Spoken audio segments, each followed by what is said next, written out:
Hi everyone, and welcome to my channel, the Path to Reason. I'm your host, Cindy Plaza, and today we're going to talk about gender identity and whether it's nature or nurture. And for that, we're going to talk about the story of a psychologist. His name was or is John Money, and he worked in the 60s in a very specific case that we're going to talk about. And the reason why I bring this is because we often hear from Christians talking about transgenders that identity is just a choice. It's just like I just decided I wanted to be a frog, like I heard on one debate. And I'm going to show why this is just completely stupid. So let's talk about this psychologist. In the 60s, he was doing some researches on intersex people. So for the context, intersex people have mixed characteristics, sexual characteristics in different proportions, and in some cases, the mix is appearance. Sometimes you can have a vagina and a penis, and or a bit of both, or it depends. It depends a lot. And until now, and even now in some cases, doctors tend to advise or force parents into choosing the gender of the child, and then make sure they have as an infant, they build them some uh, geneti- uh, genitals to make sure they will look like the gender chosen by the parents. And that's problematic because at this age we have no idea how the body is going to respond. We have no idea how the body is going to grow, what is going to happen during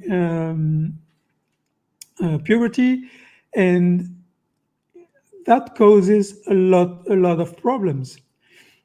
And so this psychologist was studying intersex people, and he was convinced that gender identity was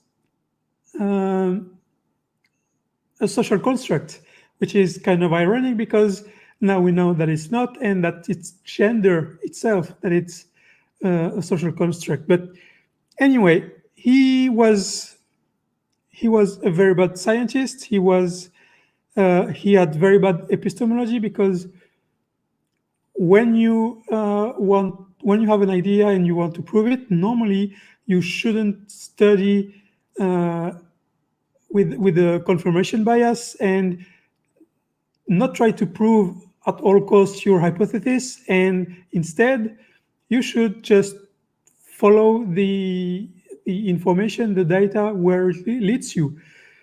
So that's the opposite of what John Money did. He in 67, a couple came to him. They just had uh, twins, two boys, and when the boys were 6 months old, they were diagnostic an illness which I don't remember the name, but it's phimosis. So I don't really know what it is, but the solution in that case was at the time to try and perform a circumcision. The problem is the doctors that perform this uh, surgery on the eldest kid, he well, I'm not going to say he butchered the surgery, but the surgery went wrong, and the kid basically lost his penis. And so the parents got scared, and they didn't make the surgery for the second one, and the second one just healed himself after a few weeks, few months. So they had this one kid who had a penis completely burnt and couldn't be used for anything. And they saw this Dr. Money on TV claiming that gender was a social construct and that it could be chosen by the parents. So they went to see him, and he was very happy because having twins, and it's the best environment, scientific environment you can possibly imagine. You have the test group and the control group. You have both of them in the exact same environment. They have the same genetics. They will grow the same way. uh, Same parents, normally same education. And so he decided to take those kids as a scientific experiment. And so he decided that the oldest child would be basically turned into a woman, at least in his mind. So he made a basic vagina, and he started giving the kids some hormone therapy. And he started seeing the kid every year to see how things were progressing. And he became famous for that experiment because he went a lot on TV and claiming that the experiment was going great, that it confirmed everything he was saying before, and that the new girl was happy as a girl and behaved like a girl, and etc., etc. And in fact, the truth was very, very different, because the boy, because he was a boy, he started getting very, very angry at sometimes. He couldn't manage his anger. He was having depression. He was a nightmare for his twin and his parents. And when his parents told him that in fact he was a boy, and what happened when he was a kid, he totally understood what was going on and decided that in fact he was a boy, and he went through a reassignment surgery to be a boy again. And he then married, and unfortunately this entire episode didn't go very well, because both parents, I think they divorced. um, they went to depression. His brother committed suicide, and he committed suicide also when he was, I think, 33. So during those psychological sessions, Dr. Money was forcing the boy slash girl into having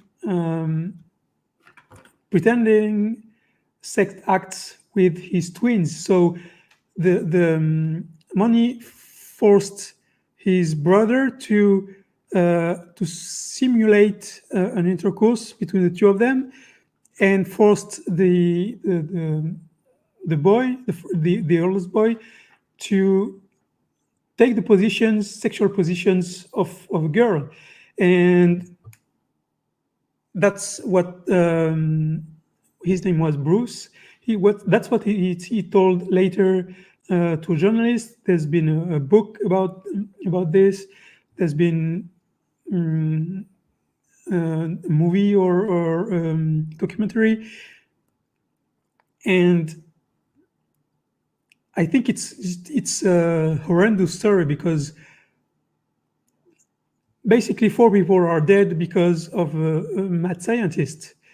And the problem is that he went on TV claiming that his experiment was a success, and for years the scientific community believed him.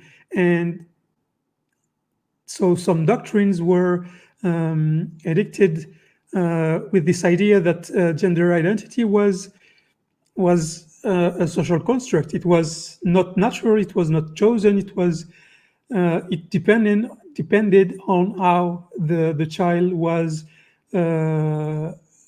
growing, how he was treated, and just everything money did. So this is an interesting story because it shows that from a critical thinking perspective, it shows that when you try absolutely to prove what's in your mind, you tend to make the wrong decisions and have a cognitive bias called a confirmation bias. And this leads to tragedies, but also it leads to false information spreading and basically bad science and bad information spreading. So that's why I wanted to tell that story, and also because obviously now we know that gender identity is not a social construct. It's not chosen. You are born with it, and science believes at the moment that it's imprinted on the brain between the 16th and 20th week of the fetus growing. So that has to be confirmed, of course, because science has very difficult to investigate what's happening in the brain in young fetuses. So that's complicated, but that's what we know so far. And I think it's important to keep that in mind. The distinction between gender and gender identity, that's very important too. So yeah, I think this poor boy had an horrendous childhood and life, and that's because someone had bad information, bad idea, and wanted to prove it at all cost. And sometimes we see that in religious thinking, and it's not always that dangerous and that painful for people, but sometimes it is, and that's why we need to help people get a better epistemology. So thanks for everyone watching, and next week we're going to talk about another very interesting and an incredible story about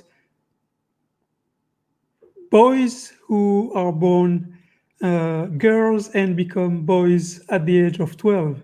Thanks for watching. Goodbye, everyone.